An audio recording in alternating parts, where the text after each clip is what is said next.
Você não está sozinho. Se este vídeo tocar algo dentro de você, se inscreva no canal Jornada Interna e compartilhe com outro homem que precisa acordar. Ele acordava todos os dias às 6h. Banho rápido, café morno, um beijo seco na esposa, um olhar distante dos filhos. E lá ia Eduardo, mais um homem comum indo trabalhar. Por fora, tudo estava no lugar.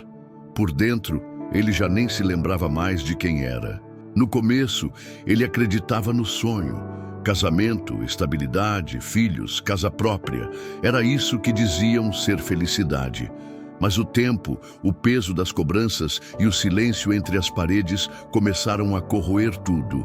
O amor virou rotina, a parceria virou cobrança, o carinho virou ausência. E ele virou um fantasma dentro da própria vida. Estava sempre presente, mas nunca inteiro. No jantar, ninguém perguntava como ele estava. Só cobravam o boleto, o conserto, o mercado. Ele era o homem da casa. Mas parecia que sua existência só era validada pelo que ele fazia e nunca pelo que sentia. Eduardo já não sonhava mais. Seus dias eram uma repetição sem alma. Levava os filhos na escola, respondia mensagens com ok, ria sem graça nas reuniões, fingia estar bem. Por dentro, implodia. No silêncio do banheiro, se permitia chorar. Lá onde ninguém via, lá onde sua dor era sua única companhia. Aquele era o único espaço onde ele ainda era humano. Ele lembrava dos tempos de namoro. Riam juntos, sonhavam juntos, tocavam um ao outro com vontade. Mas agora, mal se olhavam. Dormiam em camas separadas, ainda que no mesmo quarto. Aos poucos, Eduardo foi apagando sua luz. Parou de treinar, parou de sair, parou de sonhar. Já não tinha hobbies nem amigos. Tudo girava em torno da casa, da conta, da paz dentro do caos. E foi nesse ponto, no meio de uma noite qualquer, que ele percebeu. Ele havia deixado de existir. Era apenas um funcionário do sistema conjugal. Sem voz, sem brilho, sem vontade. Começou a pensar em fugir, mas não queria ser o vilão. Como abandonar os filhos? Como enfrentar a culpa? Como começar do zero aos 43 anos? Essas perguntas o paralisavam, até que a dor de continuar foi maior do que o medo de ir.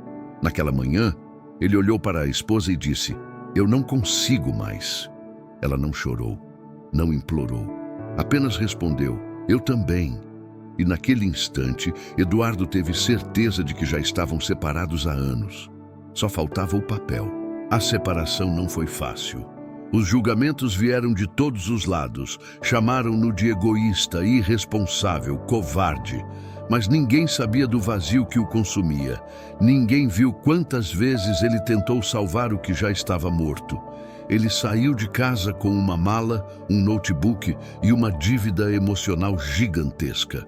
Passou noites em pensões baratas, dormiu no sofá de amigos, encarou o silêncio do próprio quarto como um espelho. Mas foi nesse abismo que começou sua cura. Eduardo começou a caminhar, sem rumo, mas com presença. Começou a escrever. Começou a lembrar do que gostava antes de ser apenas o pai, o marido, o provedor. Ele voltou a treinar, voltou a estudar. Redescobriu a música, a natureza, o silêncio. Não o silêncio opressor de antes, mas o silêncio fértil, aquele que cura.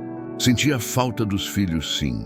Chorava de saudade, mas pela primeira vez os via como uma extensão de si, e não como âncoras de uma prisão. A ex-esposa seguiu a vida, e com o tempo até conseguiram dialogar sem rancor. Perceberam que a culpa não era só dele, nem só dela. Era do modelo que tentaram sustentar, um modelo que sufoca. Eduardo se reconectou com homens de verdade. Não os que só falam de futebol e trabalho, mas os que sangram, os que escutam, os que também caíram. E ali encontrou abrigo, encontrou força. Hoje, anos depois, Eduardo vive uma vida simples, mais autêntica.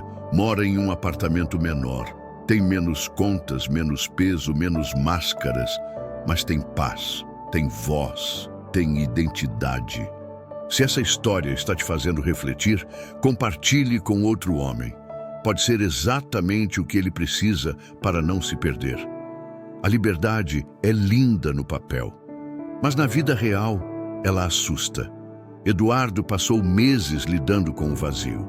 Vazio da rotina, da cama, do toque, dos sons da casa.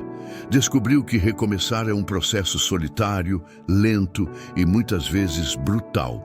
Havia dias em que ele se arrependia, não porque queria voltar, mas porque o novo doía, a ausência dos filhos, o silêncio no café da manhã, a conta bancária apertada.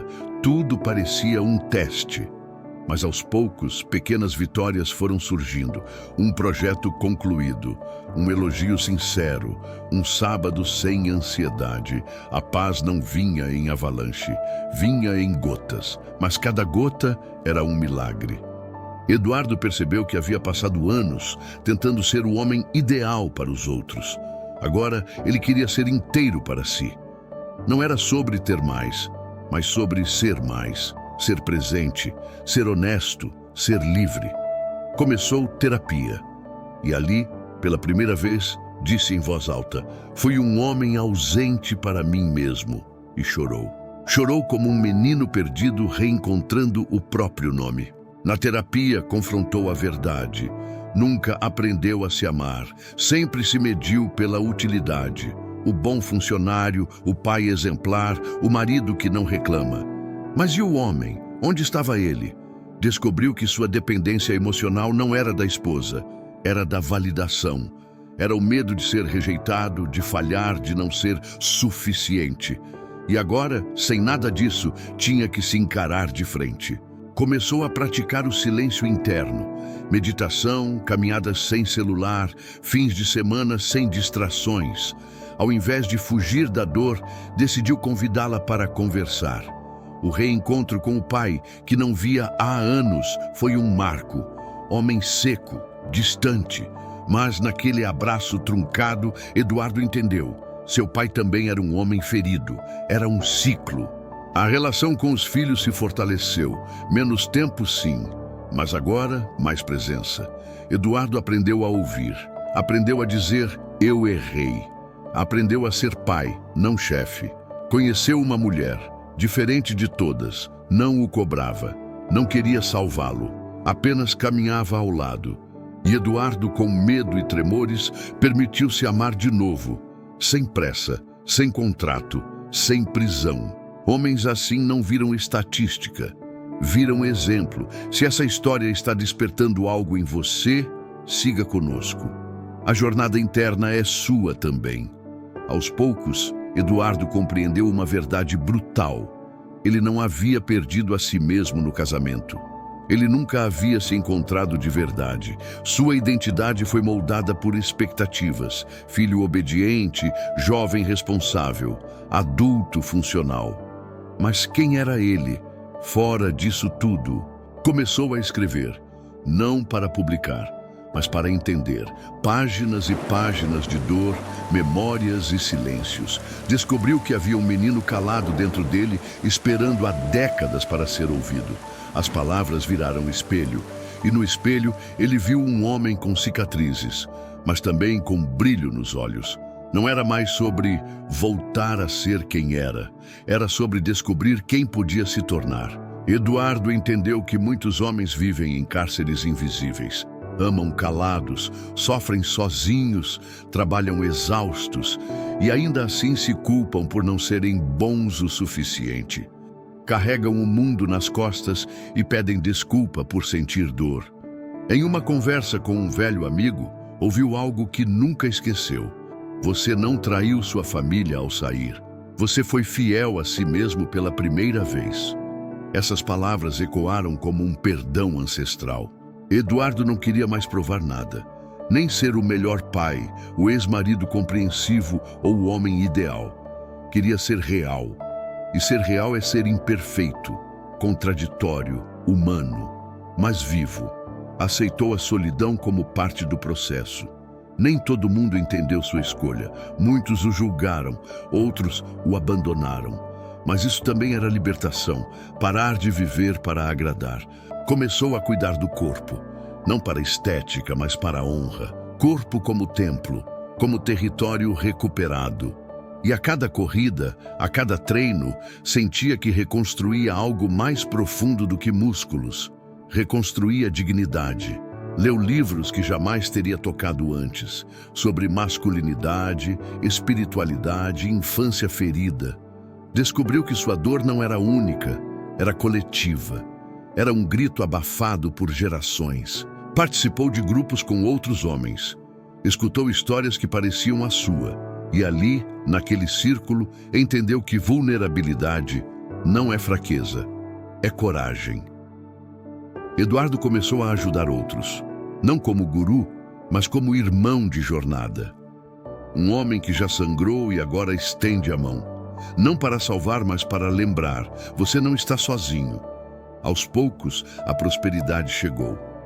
Não só no dinheiro, mas na alma, no tempo livre, na risada fácil, nos domingos sem medo, nos dias em que o silêncio não era peso, mas paz. A nova relação se aprofundou, mas agora com consciência, sem fusão de identidades, sem promessas cegas, apenas dois seres inteiros caminhando juntos por escolha, não por necessidade.